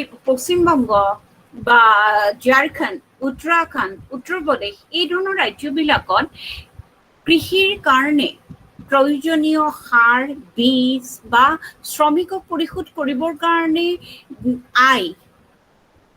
তাৰ কাৰণেও আমি ঋণৰ অসুবিধা হোৱা দেখিবলৈ পাওঁ এতিয়া ইয়াৰ লগতে যিহেতু আমি কৃষি ঋণৰ উচিত ব্যৱহাৰৰ কথা পাতিছোঁ আৰু এটা কথা আহি পৰে সেইটোৱে হৈছে যে যিহেতু কৃষিকে উৎপাদনশীল কাম কাজৰ কাৰণে ঋণ এতিয়াও পৰ্যাপ্ত পৰিমাণে আনুষ্ঠানিক খণ্ডৰ পৰা পোৱা নাই আৰু তৎসত্ত্বেও আমি দেখা পাওঁ যে প্ৰতি বছৰে কৃষকে আত্মহত্যা কৰি আছে কিন্তু আত্মহত্যা কৰা সকলো কৃষকৰে কিন্তু অনানুষ্ঠানিক খণ্ডৰ ঋণ নাই এইটো কথাটো কিবা খাপ নোখোৱা ধৰণৰ যেন লাগে কিন্তু এইখিনি নেশ্যনেল ক্ৰাইম ৰেকৰ্ড ব্যুৰোৰ তথ্যই আমাক দেখুওৱা কথা 2015 চনত যিটো NCRBৰ তথ্য তাত দেখা যায় তেওঁলোকে 3000 জন কৃষকৰ মাজত আলোচনা কৰিছিল, অধ্যয়ন চলাইছিল। তাত দেখা পাইছিল 2474 জনে আত্মহত্যা কৰিছিল আৰু তেওঁলোকৰ ক্ষেত্ৰত অধিকাংশৰে কিন্তু কি আছিল, বেংকৰ ঋণ লৈ থোৱা আছিলে।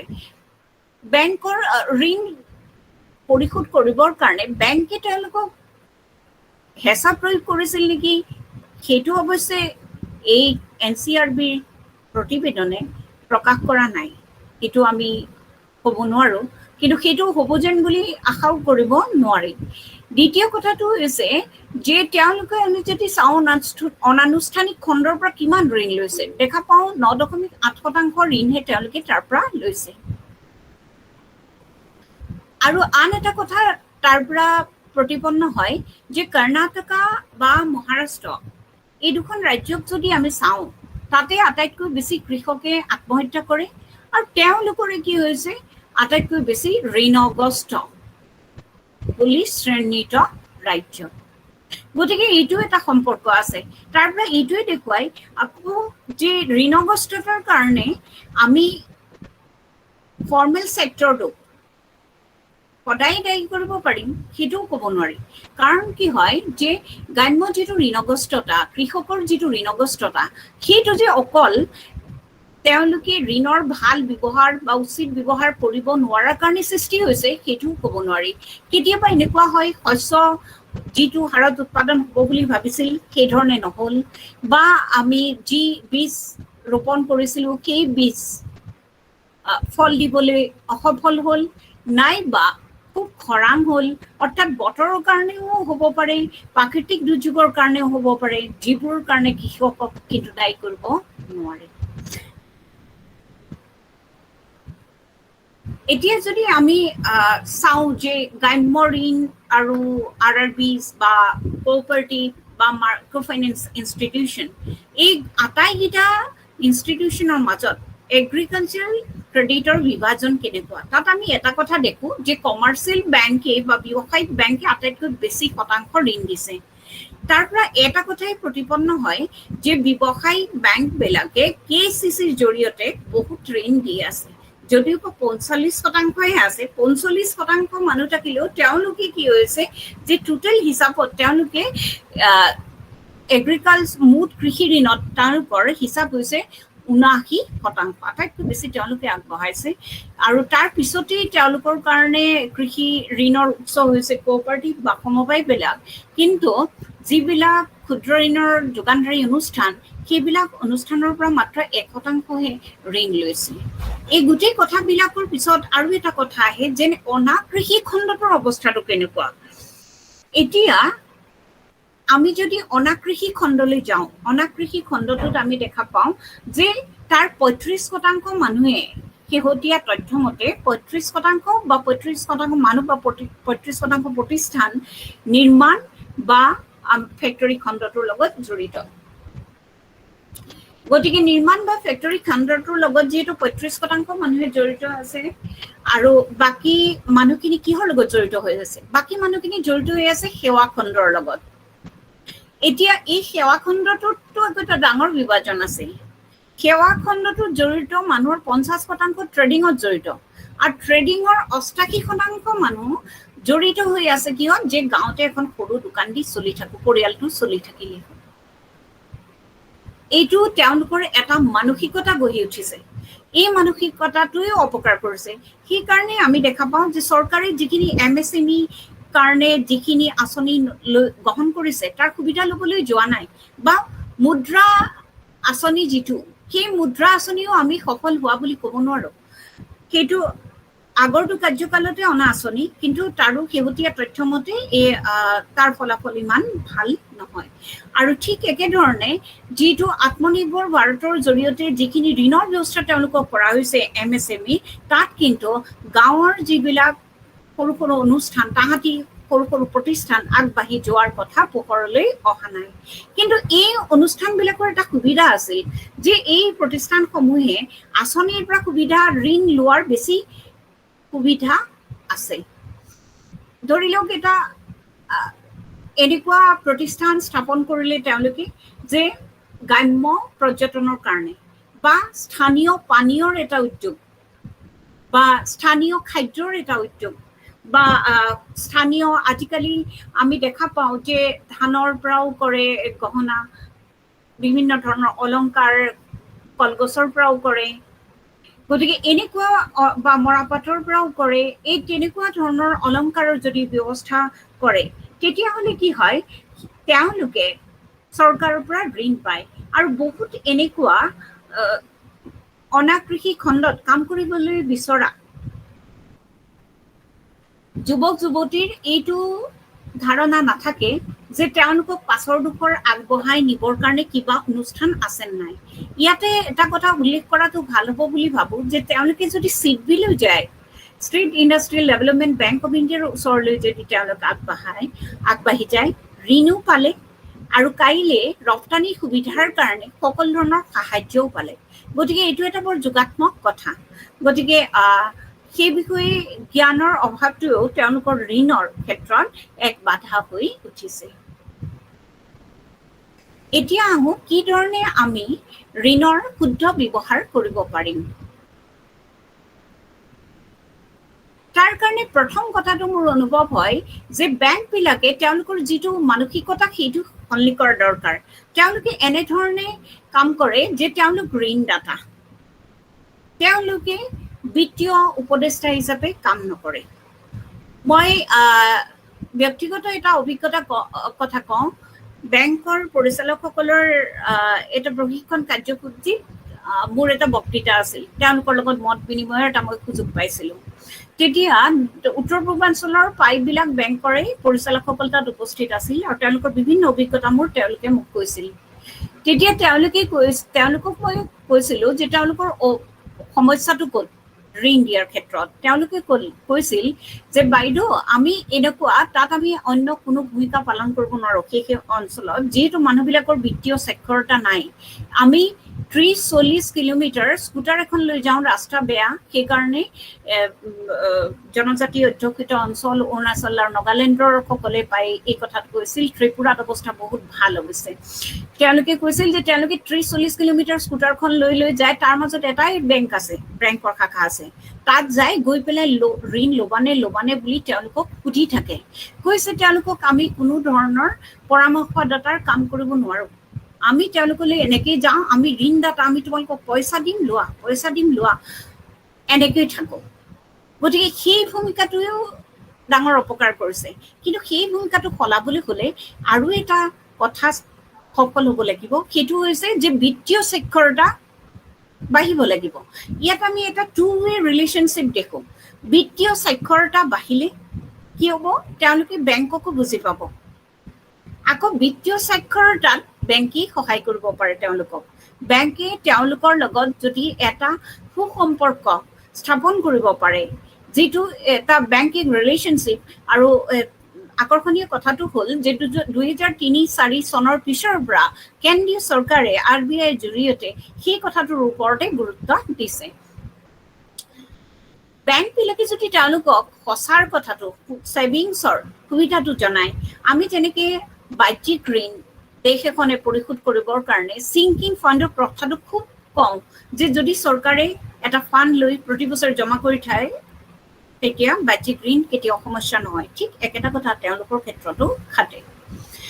আৰু এটা কথা লক্ষ্য কৰা যায়, গ্ৰামাঞ্চলত যদি আপুনি এজন অৰ্ধশিক্ষিত মানুহক তেওঁ কৰা এটা ভাল কামৰ কাৰণে তেওঁক আপুনি সম্বৰ্ধনা জনাই উৎসাহিত কৰায়, তেওঁৰ লগতে আৰু 10জন উৎসাহিত হয়।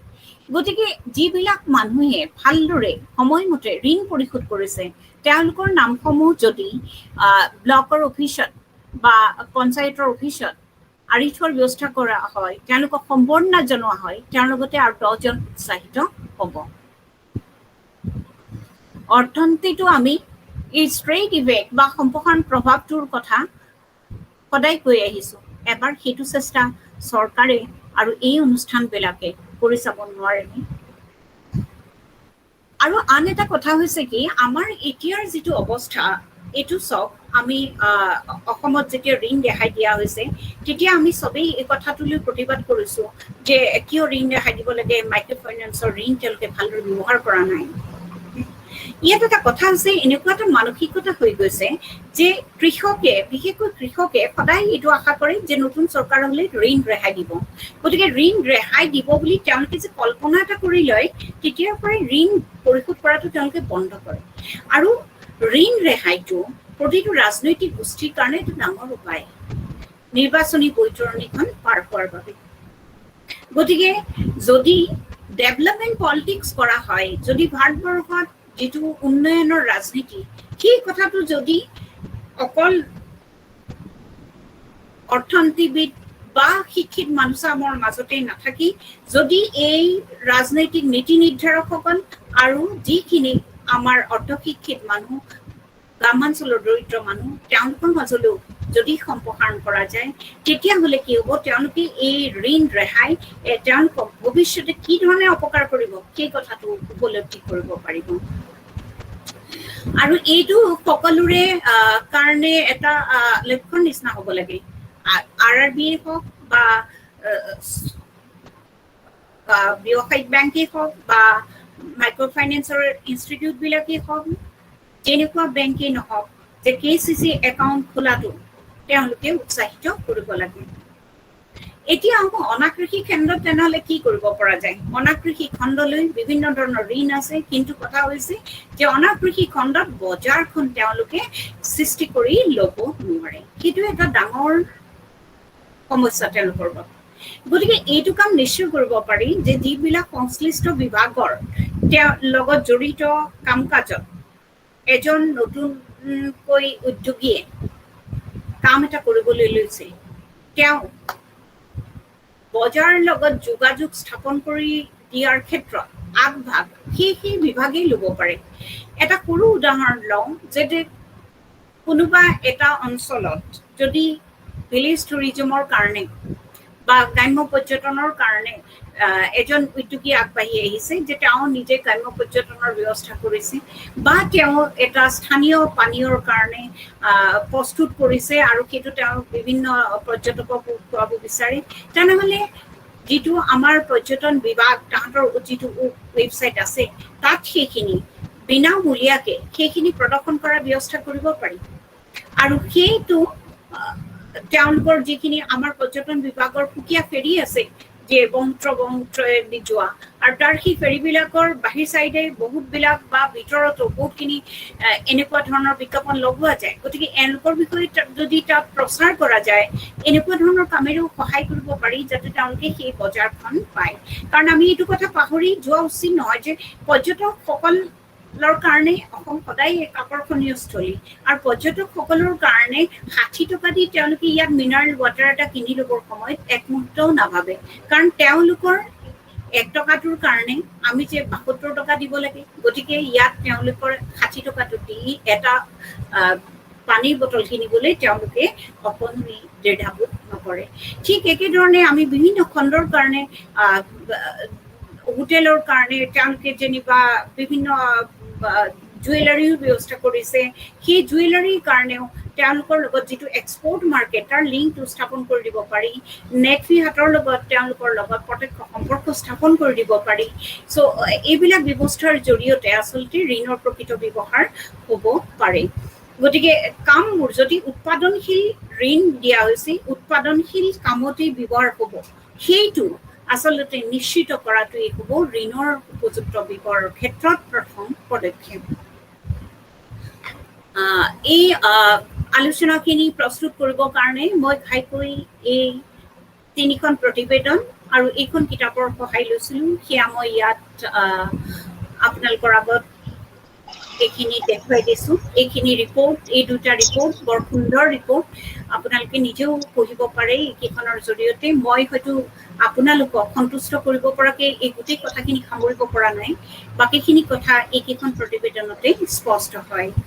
যি কি নহওক, এইখিনি কথাৰেই মই আজিৰ এই আলোচনা সামৰিব বিচাৰিছোঁ। শেষত পুনৰবাৰ বাহনা মহাবিদ্যালয়লৈ মই আন্তৰিক ধন্যবাদ আৰু কৃতজ্ঞতা জ্ঞাপন কৰিলোঁ। ধন্যবাদ। ধন্যবাদ বাইদেউ, আপোনাৰ সাৰুৱা কথা আমাক সকলোকে উপকৃত কৰিলে। আচলতে সময়ৰ নাটনিৰ বাবে আজি আমি প্ৰশ্ন উত্তৰ শিতানটো সামৰি পিনে পিছলৈকে আমি ৰাখিব বিচাৰিছোঁ। ছাত্ৰ ছাত্ৰীৰ কিবা সুধিবলগীয়া থাকিলে আমি আকৌ পিছত লগ হৈ এইটো বিষয়ত শুনিবলগীয়া, বুজিবলগীয়া, জানিবলগীয়া ঢেৰ কথাই আছে, আমি পিছত লগ পাম। এতিয়া আছে শুভাংগিনী বৰুৱাৰ গীতৰ শৰাই।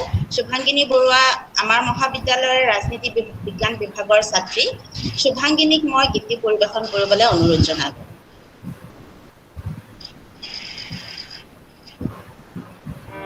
নমস্কাৰ। আজিৰ আমাৰ আলোচনাৰ নিমন্ত্ৰিত বিশিষ্ট বক্তাসকল আৰু সঞ্চালক মহোদয় প্ৰমুখ্যে মহাবিদ্যালয়ৰ মোৰ শ্ৰদ্ধাৰ শিক্ষাগুৰুসকল সকলোকে শ্ৰদ্ধা জনাই মই নীলিমা খাতুন বাইদেউ এটি আধুনিক গীত গাবলৈ চেষ্টা কৰিছোঁ। কিবা ভুলভ্ৰান্তি হ'ব পাৰে, শুধৰাই ল'ব। এটি চৰাই গুণগুণাই, এটি চৰাই গুণগুণাই, কিশোৰ জানো গৈ শুনাই। এটি চৰাই, এটি চৰাই গুণগুণাই, এটি চৰাই গুণগুণাই, কিশোৰ জানো গৈ শুনাই। এটি চৰাই, এজাক বতাহে পাহে পাহে মাধৈ মালতী দিলে দোলাই। এজাক বতাহে পাহে পাহে মাধৈ মালতী দিলে দোলাই। আলফুল কৈ কৈ গ'ল মৰম দিলাই। এটি চৰাই গুণগুণাই, এটি চৰাই গুণগুণাই, কিশোৰ জানো গ'ল শুনাই। এটি চৰাই,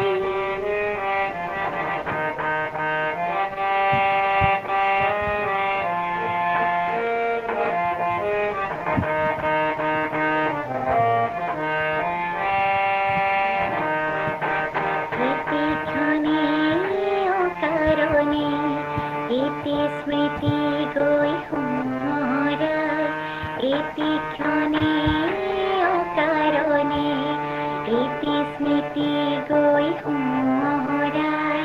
মন উৰি গ'ল দূৰণিলৈ, মিঠা মিঠা সপোন জীয়াই। মন উৰি গ'ল দূৰণিলৈ, মিঠা মিঠা সপোন জীয়াই। আকাশয়ো মই সীমা চেৰাই।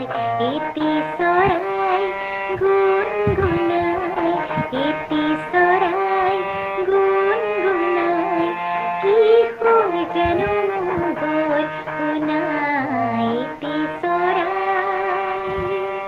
ধন্যবাদ। শুভাংগিনীলৈ অশেষ মৰম আৰু আশীৰ্বাদ থাকিল। মাৰ সুৰীয়া কণ্ঠে আমাক সকলোকে আপ্লুত কৰিলে। আমি পৰৱৰ্তী আচলতে শেষৰ পৰ্যায়লৈ আহি উপনীত হৈছোহি। এই চেগতে বাহানা মহাবিদ্যালয়ৰ অধ্যক্ষ মহোদয় ডক্টৰ প্ৰসন্ন কুমাৰ দত্ত ছাৰলৈ শলাগ ল'ব বিচাৰিছোঁ। ছাৰে তেখেতৰ বহুমূলীয়া দিহা পৰামৰ্শৰে আমাক এনেধৰণৰ অনুষ্ঠানসমূহ পাতিবলৈ অনুপ্ৰাণিত কৰি আহিছে। ছাৰলৈ ধন্যবাদ থাকিল। শলাগ ল'ব বিচাৰিছোঁ বাহানা মহাবিদ্যালয়ৰ উপাধ্যক্ষা মহোদয়া ডক্টৰ শান্তনা শইকীয়া বাইদেউৰ দিহা পৰামৰ্শ আমাক সদায় অনুপ্ৰাণিত যোগায়। আজিৰ অনুষ্ঠানত আমাৰ আমন্ত্ৰণ ৰক্ষা কৰি তেখেতৰ বহুমূলীয়া সময় আমাক দিয়াৰ বাবে ডক্টৰ সুস্মিতা প্ৰিয়দৰ্শিনী বাইদেউলৈ অশেষ ধন্যবাদ জ্ঞাপন কৰিছোঁ। আগলৈও বাইদেউৰ পৰা সঁহাৰি পাম বুলি আমি আশা কৰিলোঁ। শলাগ লৈছোঁ বাহানা মহাবিদ্যালয়ৰ অধ্যাপক অধ্যাপিকা তথা ছাত্ৰ ছাত্ৰীসকললৈ। তেখেতসকলৰ সক্ৰিয় অংশগ্ৰহণে আজিৰ এই অনুষ্ঠানটো সাফল্যমণ্ডিত কৰি তুলিলে। ধন্যবাদ। সদুশেষত শলাগ ল'ব বিচাৰিছোঁ মোৰ সহকৰ্মী তথা আমাৰ আলোচনা অনুষ্ঠানৰ আয়োজক ডক্টৰ পংকজ বৰা ডাঙৰীয়া। তেখেতে মোক আজিৰ অনুষ্ঠানটো চলাই নিবলৈ যি উদযাপন দিলে তাৰ বাবে অশেষ ধন্যবাদ থাকিল। ধন্যবাদ।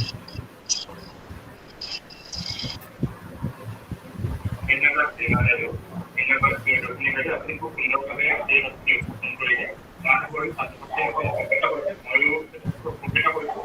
বহুত নানা কথা আজি এইটোতে জানিব পাৰিলো।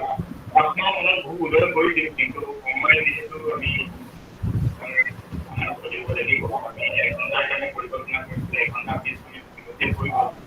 ছাত্ৰ ছাত্ৰীসকলৰ প্ৰতি এটা অনুৰোধ, তেওঁলোকৰ যদি কিবা প্ৰশ্ন আমাৰ উদয় হৈছে, তেওঁলোকে আমি অহা শনিবাৰৰ আজি খণ্ডটো উপলব্ধ কৰি তেওঁলোকে তাতে প্ৰশ্নসমূহ উত্থাপন কৰিব পাৰিব, আৰু সেই প্ৰশ্নসমূহ মই বাইদেউলৈ জৰিয়তে প্ৰেৰণ কৰিম, আৰু মই আনন্দিত হ'ম যদিহে বাইদেৱে ইউটিউবতে সেই প্ৰশ্নসমূহৰ উত্তৰটো দিয়ে। ভাবিছোঁ বাইদেৱে সেইখন সহায় আমাক কৰিব। মই বাইদেউ এই সহায়খনৰ বাবে আগতীয়াকৈ ধন্যবাদ জ্ঞাপন কৰিছোঁ, আৰু মই আশা কৰিছোঁ বাহানা মহাবিদ্যালয়ে আচলতে গ্ৰাম উন্নয়নৰ কাৰণে বিভিন্ন ধৰণৰ কাম কৰি আহিছে, আৰু এই খণ্ডটো যদিও ছাত্ৰ ছাত্ৰীৰ উপস্থিতি খুব সীমিত, গোটেই কথাবোৰ বিপদজনক হ'ব বুলি মই আশা কৰিছোঁ, আৰু ইয়াৰ পৰা কথাবোৰ নিগৰি হৈ গৈ ছাত্ৰ ছাত্ৰীৰ লগতে বিভিন্ন আত্মসহায়ক গোটসমূহৰ মানুহেও জানিব, আৰু ইয়াৰ গ্ৰাম্য ঋণৰ সুবিধাসমূহৰ ব্যৱহাৰ কৰিব পাৰিব। অধিক বহলাই যাব বিচৰা নাই, মই অধ্যক্ষ মহোদয় তথা সমন্বয়ক ধন্যবাদ জ্ঞাপন কৰি আজিৰ অনুষ্ঠান ইয়াতে সামৰণি মাৰিব বিচাৰিছোঁ। মাত্ৰ এটা ঘোষণা কৰি থৈ যাওঁ যে আমাৰ আলোচনাৰ পৰৱৰ্তী খণ্ডটো অনুষ্ঠিত হ'ব 17 জুলাই তাৰিখে অৰ্থাৎ শনিবাৰে, আৰু সেই খণ্ডটোৰ বিষয়ে আজিৰ লগত অকণমান সম্পৰ্ক থকা বিত্তীয় বিষয় আছে। বিষয়টোৰ মূল কথা এনেকুৱা ধৰণৰ যে বিনিয়োগ, বীমা আৰু সঞ্চয় কেনেকৈ শ্বেয়াৰ মাৰ্কেট আৰু ক্ৰিপ্ট'কাৰেঞ্চিত বিনিয়োগ কৰিব পাৰি, এই বিষয়ে